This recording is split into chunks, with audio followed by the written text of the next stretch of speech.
Moro, Deltan e a juíza Hart na mira da polícia. A turma da Lava Jato pode sofrer processo criminal por desvio de bilhões de reais em Curitiba. A guerra de Elon Musk contra o Brasil. Bilionário entrega informações da justiça brasileira para deputados trumpistas e volta a atacar o STF. A vingança do Centrão. Câmara e Senado preparam pautas bomba para retaliar Lula e o Supremo. Eu sou o Rodrigo Viana e esse é o Tempero da Notícia que está começando agora.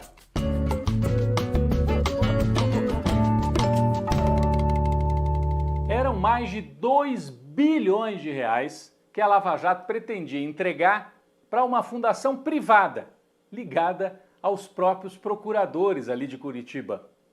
Esse dinheiro todo era fruto de uma multa que a Petrobras foi obrigada a pagar nos Estados Unidos por insistência da Lava Jato. Todas aquelas investigações que não só puniram diretores corruptos, puniram a própria empresa. A Lava Jato tinha o objetivo de destruir o setor de petróleo brasileiro. E o que aconteceu? A multa foi paga. E os procuradores brasileiros, num acerto informal, muitas vezes com autoridades lá dos Estados Unidos, tinham tudo acertado para que o dinheiro viesse para o Brasil e seguisse para uma fundação privada, que seria administrada por gente ligada ao próprio Deltan Dallagnol.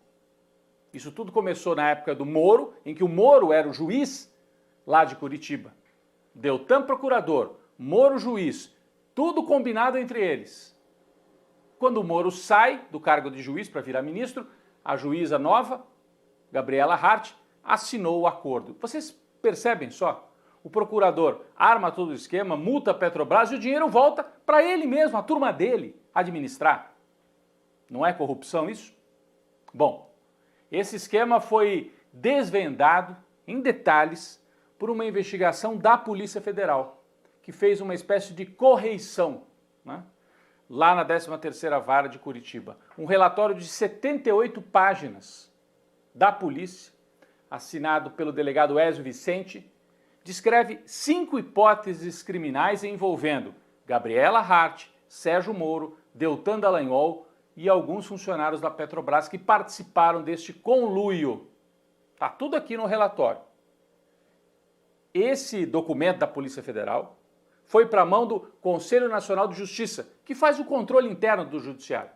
E aí o corregedor Luiz Felipe Salomão tomou a seguinte decisão, baseado nesse documento da PF, nessa investigação: afastar do cargo a juíza Hart, um outro juiz que está lá na 13ª Vara de Curitiba, Danilo Pereira Júnior, que também é ligado ao Moro, à turma da Lava Jato, e 2 desembargadores do Tribunal Regional Federal, do TRF-4, Loraci Flores de Lima e Thompson Flores. Foram afastados por envolvimento em atividades irregulares. No caso da juíza Hart, principalmente essa questão da fundação do dinheiro, que era um dinheiro público que seria administrado por uma fundação privada. Menos de 48 horas depois, o Conselho Nacional de Justiça se reuniu plenário e reverteu em parte a decisão. Manteve afastados os desembargadores, mas salvou o pescoço da Gabriela Hart e do juiz Danilo, por influência do Barroso, ministro do Supremo, que é super lavajatista ainda. Era amigo do Deltan e resolveu poupar a Gabriela Hart. Mas foi uma vitória assim parcial, porque vai andar agora um processo criminal. Estas informações todas devem seguir para a Procuradoria da República, que deve abrir um processo criminal contra Gabriela Hart, Sérgio Moro, Deltan Dallagnol. Aliás, essa é a preocupação maior do ex-juiz Sérgio Moro, que já foi considerado um herói nacional, comandante da Lava Jato. Ele está sob ameaça de perder o mandato de senador, mas a maior preocupação dele é ir preso por causa desse fato aqui, envolvendo essa fundação privada.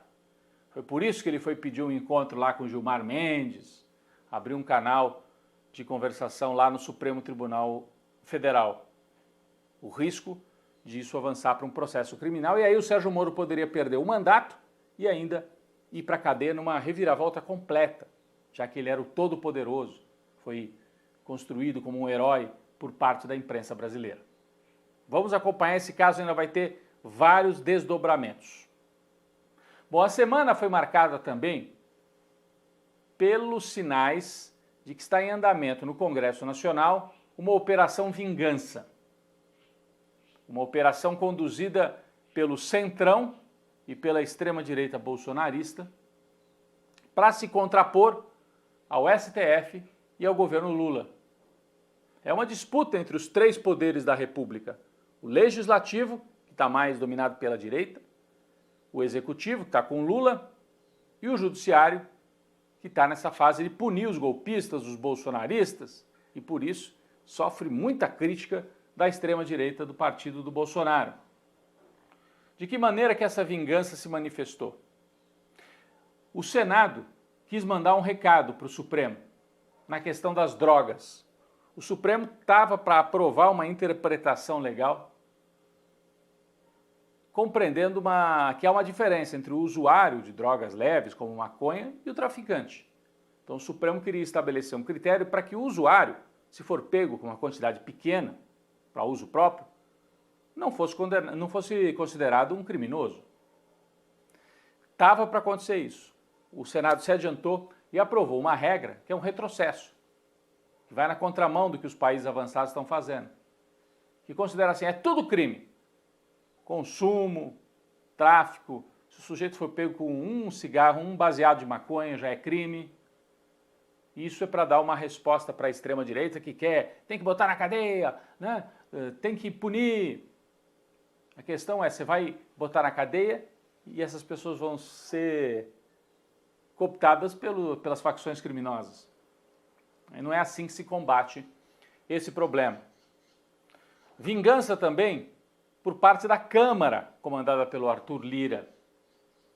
Ele segue inconformado, a gente já falou disso aqui, pelo fato do governo do Lula, a turma do Lula, do Alexandre Padilha, ter derrotado o Lira e mantido o Brazão, aquele deputado acusado de mandar matar a Marielle, na cadeia. O Lira queria soltar o Brazão. E ele iniciou um processo de retaliação contra o governo também. Diz que vai abrir várias CPIs, que vai aprovar vários projetos para perturbar a base do Lula. Por que o Arthur Lira está fazendo isso? Porque o mandato dele está acabando ali na chefia, na mesa, no comando da Câmara. Ele quer eleger um sucessor. Para eleger o sucessor, ele precisa dos votos dos bolsonaristas. E ele quer agradar os bolsonaristas atacando o governo, aprovando pautas ultraconservadoras. Por exemplo, o Arthur Lira mandou dizer que vai colocar em votação um projeto para rever a regra que estabelece equidade salarial entre homens e mulheres. Ou seja, ele quer que não haja obrigação de pagar salários iguais para homens e mulheres. Os conservadores dizem, não, a mulher não tem que necessariamente ganhar a mesma coisa que o homem. Bom, se fizer isso, vai agradar um pedaço dessa base conservadora, mas vai desagradar profundamente as mulheres Brasil afora. Então está em processo essa vingança, né? É uma demonstração de força do Lira? Muita gente entendendo que na verdade é uma demonstração de fraqueza. Ele está no fim de mandato. Ele reagiu de maneira pouco profissional à derrota que ele sofreu no caso do Brazão. Ele está perdendo o comando e a capacidade de eleger o sucessor. Outros nomes vão ganhando mais força e o Lira pode virar uma espécie de Eduardo Cunha, que foi muito poderoso, derrubou a Dilma, depois foi parar na cadeia e hoje ninguém se lembra, está no ostracismo, apesar de atuante nos bastidores ainda da política. Para tentar diminuir essas tensões, Alexandre Moraes esteve no Congresso, se reuniu com lideranças do Congresso, o Lewandowski, ministro do Lula, também esteve lá. O Brasil, o governo, segue como alvo de Elon Musk e da extrema-direita internacional. Além da retaliação do Centrão, o governo tem que lidar com Elon Musk, que esta semana entregou a congressistas ligados a Donald Trump documentos que ele recebeu do Judiciário brasileiro. A Justiça mandou ele tirar do ar contas que pregavam um golpe, espalhavam mentiras, agressividade, xingamentos e tal. E os trumpistas espalharam pelo mundo o seguinte: olha aí, no Brasil não há liberdade de expressão. Existe sim liberdade de expressão. O que não tem é liberdade para dar golpe, liberdade para defender crime. Aí não tem.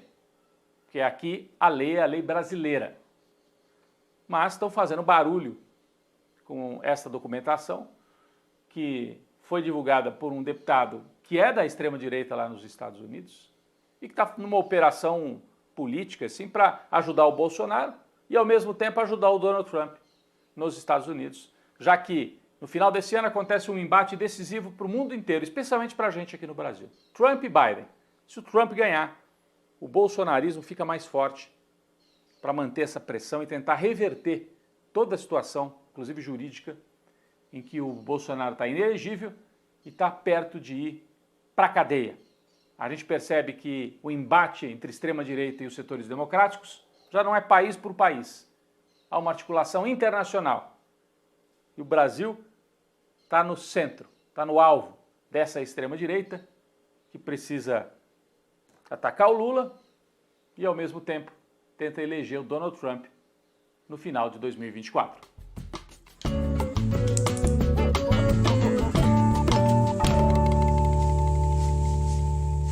O Oriente Médio continua na panela de pressão. Um bombardeio, um ataque de Israel a instalações militares do Irã, atingindo inclusive a região de Isfahan, uma das principais cidades iranianas, onde fica localizada uma base da Força Aérea Iraniana e bem perto dali instalações nucleares, programa nuclear iraniano. Mas as informações que chegam do Irã são de que os ataques não produziram danos. Foram interceptados os mísseis enviados por Israel. O ataque israelense era uma resposta ao ataque anterior iraniano, que enviou drones e mísseis contra o território de Israel. Então há uma tensão muito grande. A impressão de que tanto o ataque do Irã contra Israel, como agora Israel contra o Irã, são mais para o público interno, para dizer estamos tomando medidas, estamos reagindo aos nossos inimigos, mas sem a intenção efetiva de provocar danos mais sérios para que não haja uma escalada ainda mais grave na guerra. Só que qualquer faísca pode fazer isso escapar ao controle. Estados Unidos e Europa avisaram Israel que não queriam um ataque grande ao Irã, justamente para evitar uma crise ainda maior. De qualquer maneira, o conflito, que era entre palestinos e israelenses, com massacre da população palestina em Gaza, se transformou já numa guerra regional. Ataques de território contra território, Irã contra Israel, ataques também vindos do Líbano, ataques no território da Síria, toda aquela região armada, confrontada e o risco de que isso possa desaguar num conflito ainda maior. A gente torce para que pare por aí e que agora se caminhe para a paz. Mas a região é literalmente uma panela de pressão.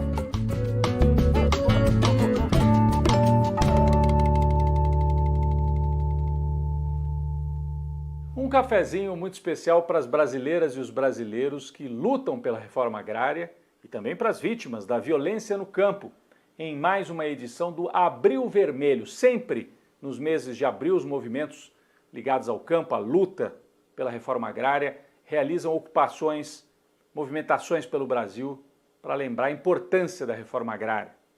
Dessa vez, mais de 30 latifúndios já ocupados, Brasil afora. O Abril Vermelho, em 2024, tem a seguinte chamada: ocupar para alimentar o Brasil.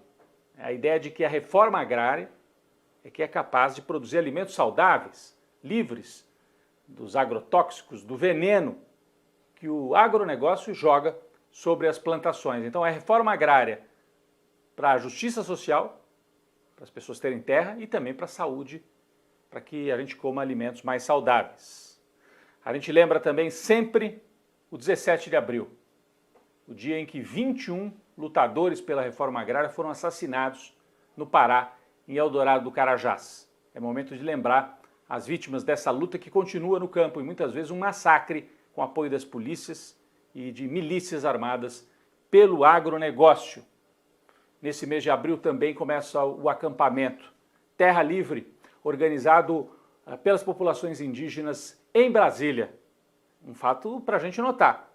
O presidente Lula, dessa vez, não está convidado, ao contrário do ano passado, sinalizando que os movimentos indígenas não estão satisfeitos com a política para os povos indígenas adotada pelo presidente Lula. Eles estão pedindo para ser recebidos pelas autoridades em Brasília, pelos presidentes da Câmara e do Senado, reivindicando mais demarcações de terra. Então é a luta pela terra também relacionada aos povos indígenas no Brasil. Um cafezinho para todas e todos que se envolvem com essas lutas fundamentais para o povo brasileiro.